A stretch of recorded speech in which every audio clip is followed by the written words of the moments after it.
Welcome to the Building Design Primetime Podcast, focused on providing valuable information for anyone looking to undertake a new build or extension project. We'll share our tips, tricks and stories from a building designer's perspective.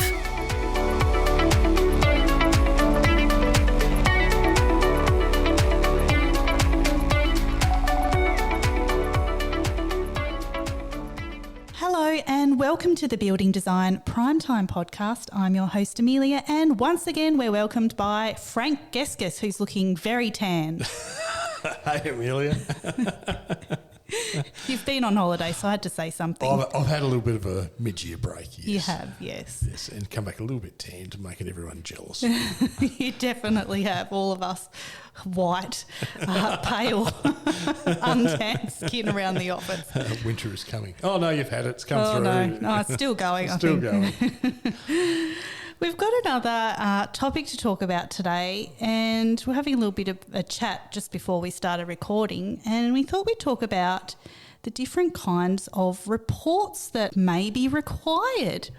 And there's actually quite a lot, when you write a list down, there's actually quite a lot that could be required, isn't that right? Oh, it's using the word horrifying is probably not quite right, but it can actually shock a lot of people with the amount of reports you may need, depending what you're doing, whether it's a new home, is it a rural home, is it a extension, are you near the coast, are you in a city? I mean, it just depends on a whole ton of stuff. And it can be very daunting, and we've had clients, why do I need this? And we have to show them.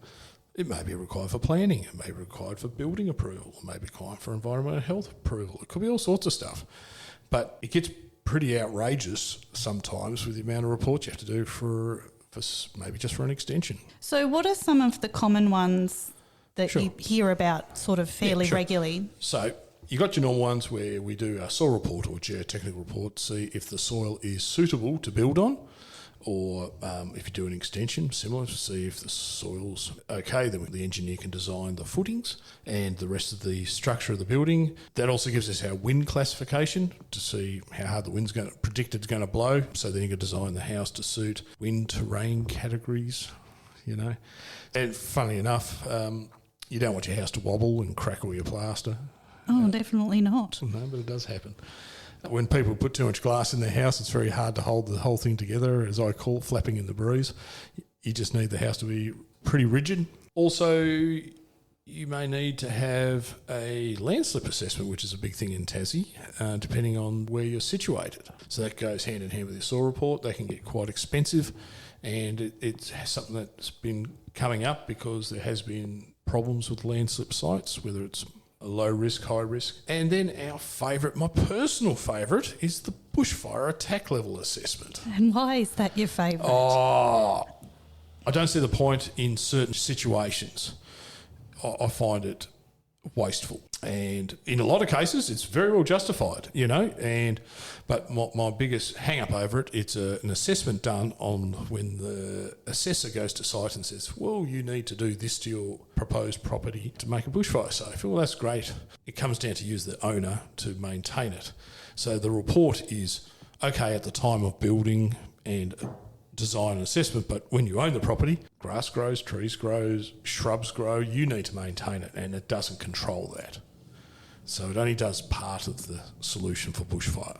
And I guess people too, when they do those assessments, you know, if it's, for example, for a new house, there may not be landscaping and stuff done then. So 100%. So but that could be brand new. The thing where I really struggle with is you've got a brand new subdivision, done an assessment on it already as part of the subdivision, then, and it's not as bad now as it used to be, they used to make us get a brand new assessment done when we did our house. And it could be different to the one that was done for the subdivision.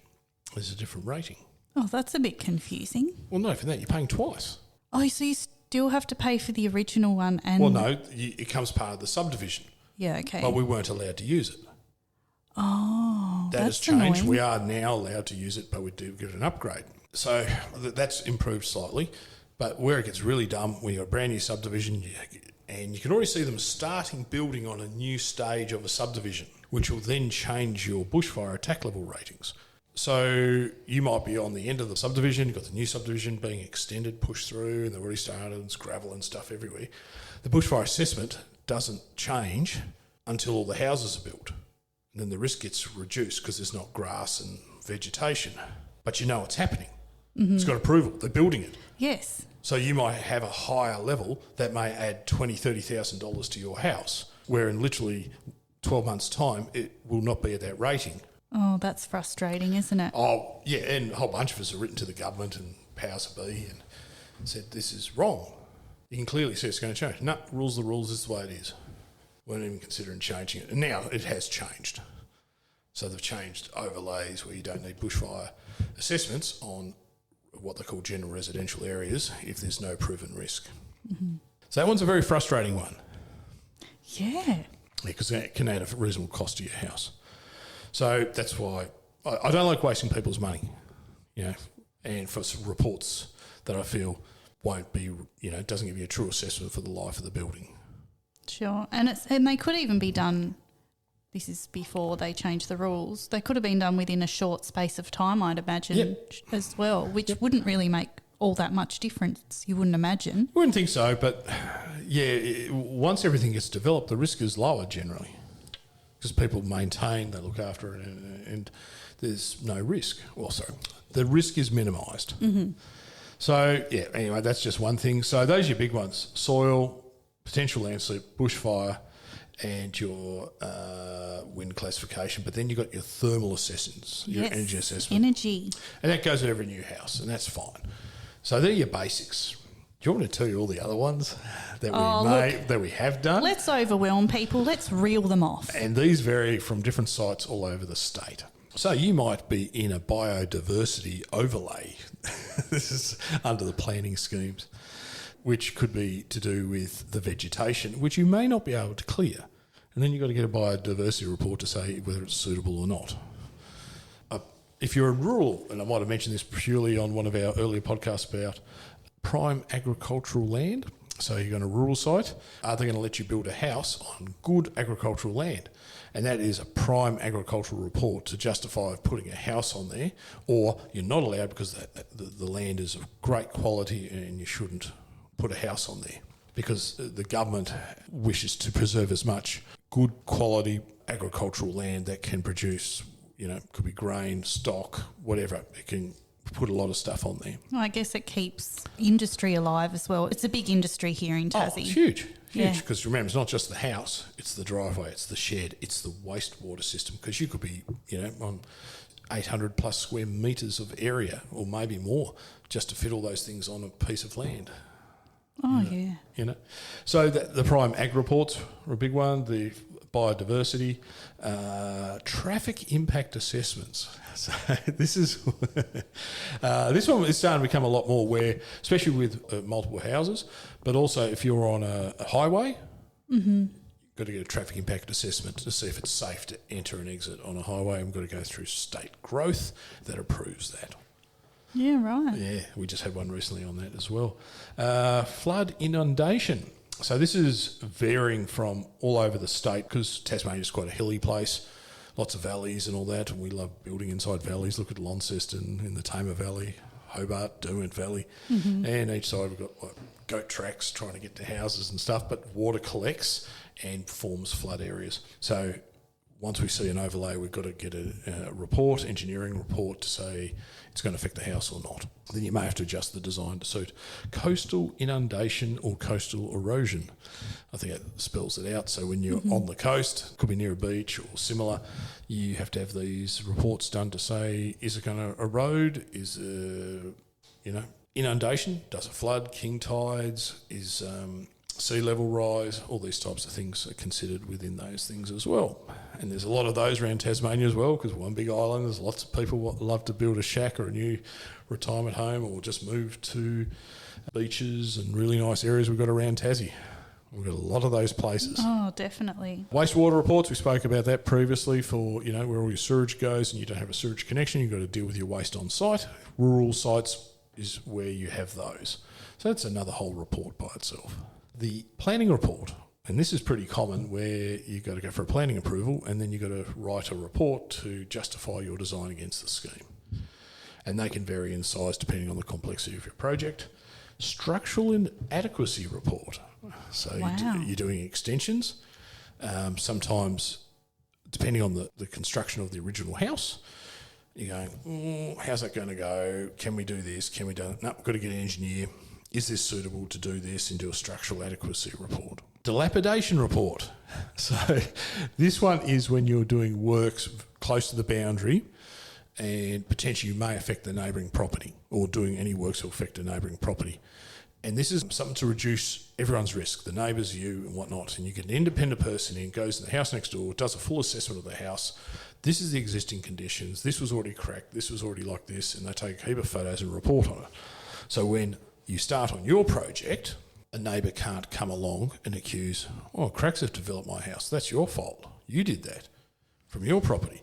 Oh, no, I have this report that tells me, no, they were already there. Mm-hmm. Vice versa.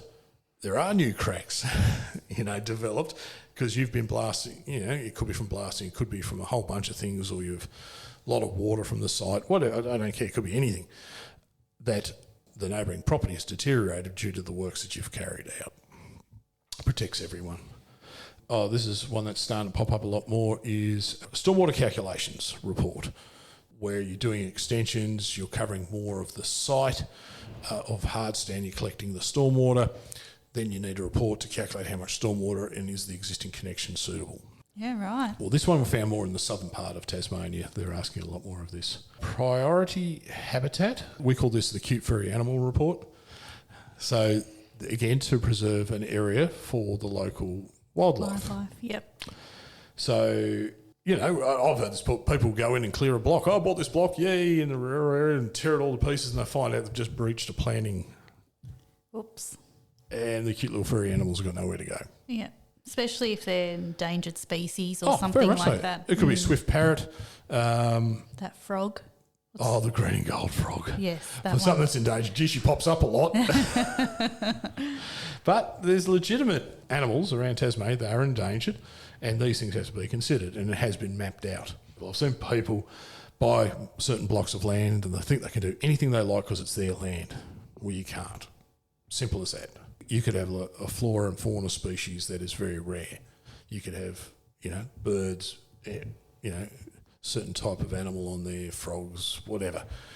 There's a reason that they do this in Tasmania. We've got a beautiful state, lots of natural outlook. People love coming here for that, but we've also got to protect parts of it too. So if you're buying a piece of land and you want to go do something, what do we normally say? Do your research. Bingo. I know. And you can work all this stuff out by a professional checking this out. But wait, there's more. There's still more. Yeah. Well, we had the priority habitat, and I said flora and fauna, Then you've got the contaminated site report.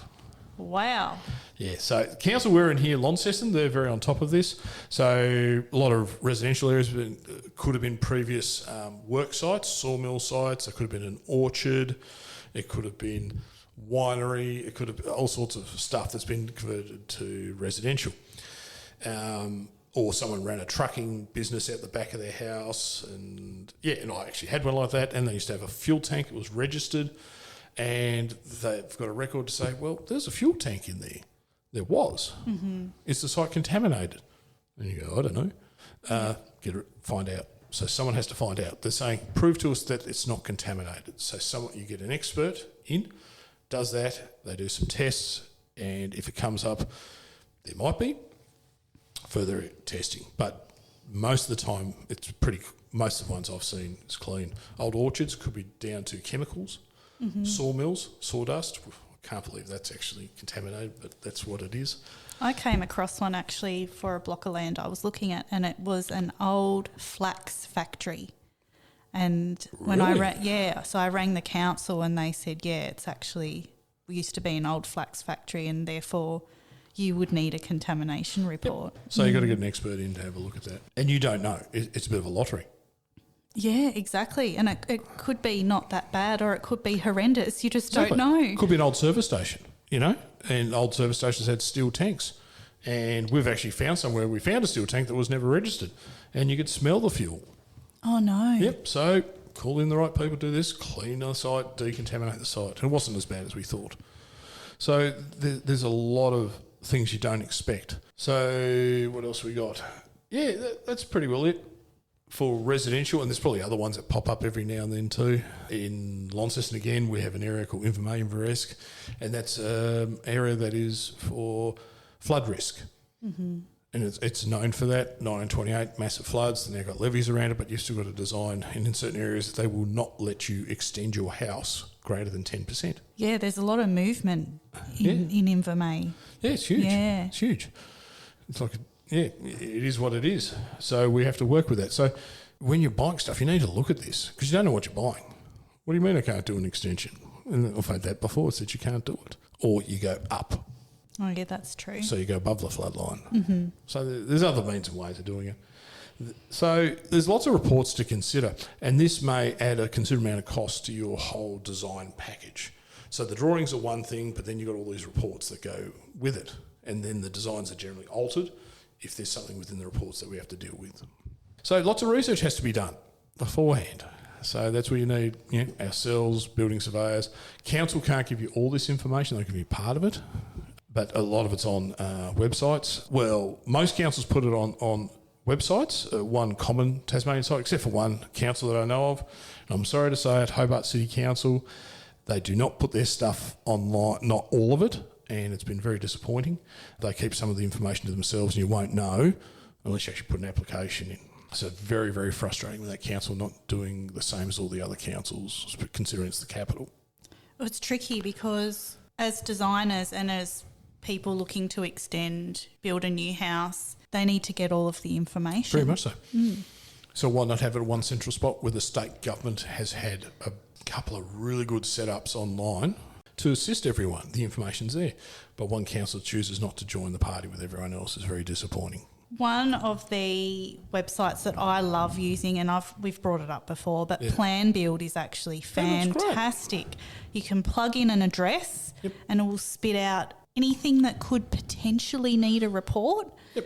And it just gives you a little bit of an overview as to, some red flags that might come up. Yep. And then you've got the list, which that is based off. Yes. It grabs all the different layers off there. So the list is even bigger again, which is a wonderful resource the state government's put together as well. So these are really good resources. From everything, you can purchase titles off there and you can find a lot of this stuff. It's a lot of navigation and the wording. You've got to understand the wording. Yeah, I find the list a little bit overwhelming, especially if you don't know how to navigate it. But it is awesome. But it does give you very, very detailed information. But you've got to understand the wording. Exactly. Like this whole business, what we do, and it's got its own lingo and language. And there's so many industries out there who've got their own languages and lingo and descriptions, and it differs. So it's hard to explain to certain people because the wording that we use is very unique for this part of the industry. I guess what's important though is thinking about engaging, professionals really early on in 100%. The process, because that can help avoid any potential problems down the track. Yep. So you can engage building designers like we are. You can engage architects, similar to what, they do wonderful work as well. You've got building surveyors, but that's not their expertise to get into a lot of this stuff. You've got consulting planners that will get you a fair chunk of this information as well. Council can help, but they're not designed to find this information. That's not their job. Their job is to check what a building surveyor does to make sure that it's an accountability type thing. So really, I would recommend building designers, architects, potentially planners and building surveyors if the building surveyor has that facility to do that for you. And then you're a lot wiser. Exactly. You can make informed decisions. Yes, very much so. And then this will also affect your budget on your project. And I think that's the most important part is, if you're going to a building designer or an architect or anyone like that if you see some of these costs on there, there's usually a reason that they are put on there. Or they don't put it on their initial quote and they just say, hey, any reports are going to be extra. We try and research, so you're going to need this report. We'll give you a rough indication what it might be. Mm-hmm. So you know where you're heading. Too many times I feel people put their fees together to say, it's going to cost you this much to draw the house. Okay, or extension or whatever it may be. Then you find out, okay, I need this report and need this report. Now I'm $15,000 less on top of what I'm already spending. Mm-hmm. But you weren't aware of that, I'm a big believer of design to give you as much information possible. I'm not saying you're going to be 100% correct. You're going to be 95% correct. Mm-hmm. to everything that you're going to need. Because also planning schemes change, policies within government and councils change, systems change in there as well, and we've been caught on that. But at least we get most of it covered by a quote that we put together and we highlight these items. Mm-hmm. Again, everyone needs to understand for their project what they need to do and reduce the amount of surprises. You know, it's no different when you get a quote from a builder. You want it to cover everything, plus a 10% contingency. Oh, definitely. You know, but too many people do PC sums, which is, provisional sum, allowing, I've allowed 10 grand for your kitchen, but you wanted a $50,000 kitchen. Doesn't work. No. You need accuracy as much as possible for your project. And this is just as doing this part of getting all your reports, how much the design's going to cost, how much the survey is going to cost, the engineering, then that directly relates to how the cost of the building of your house. Accuracy at the start, accuracy during the quoting process, and everything itemised on your quote from a builder. Then you've got less stress. Well, I see it as just being able to look at the full picture, because if those items are left off, then you actually have no idea. Or underestimated. Oh, exactly. Yeah. And that's why I believe you need to have very detailed, broken down quote from a builder. Not a one-pager. I'm talking 20 pages. A good builder will do that. Yeah. List exactly what's included. Exactly. Yeah. Because if you wanted stone tops for your bench and they've allowed Laminex, well, that's not going to quite cut it, is it? No. So all those things you need to consider, but as you can see, it's just one part of the process of doing your project for your house. New house, extension, investment properties, your rural dream house with all your horses running around. Yep, one day. Yes, one day. Yeah, definitely. Yeah. So what are the take-home points for anyone that is unsure about putting together or understanding what reports they might require for their new home or their extension? Talk to a professional. Talk to a professional, yep. And engage them to find all this out for you, and they'll be able to put a quote together for you as well for your building. You know, it's as simple as that. Don't just ask for a price to do a set of house plans or, that's great. Someone still has to chase all this up. Someone has to engage and get quotes for you and get all this done, and that information is put onto your drawings and referred to these reports. So don't treat them as separate, treat them as one big package. So the designer or the architect who's doing your documentation should be able to organise all this for you. If you want to organise it yourself, fine, but it makes it harder for the building surveyor to assess it, and there could be things that could be missed. And I guess too, just to be clear for everyone looking to undertake any projects like this, you may not have to do a number of these reports. You may only require your energy, your bushfire, and the standard ones. The additional ones, your site might be, Beautiful fairly site. standard, and it might be fine. But it's just, I guess, making people aware that there are other reports that may be required. Oh yeah, totally. And you won't know until you get a professional to look at it. Exactly. You might be able to find yourself with those couple of websites we mentioned. iPlan. Not iPlan, that was the old one. Plan Build. Plan Build and the list. By all means, have a look on there. But you've got to understand the lingo and what you're looking for. 100%. We might wrap it up there, guys. Thanks for listening. Thanks for tuning in after your big holiday. Well, you're rubbing that in. Yeah, well, someone has to. Yeah, true. All right, thanks for listening to the Building Design Primetime Podcast. We'll see you next time. Catch us later.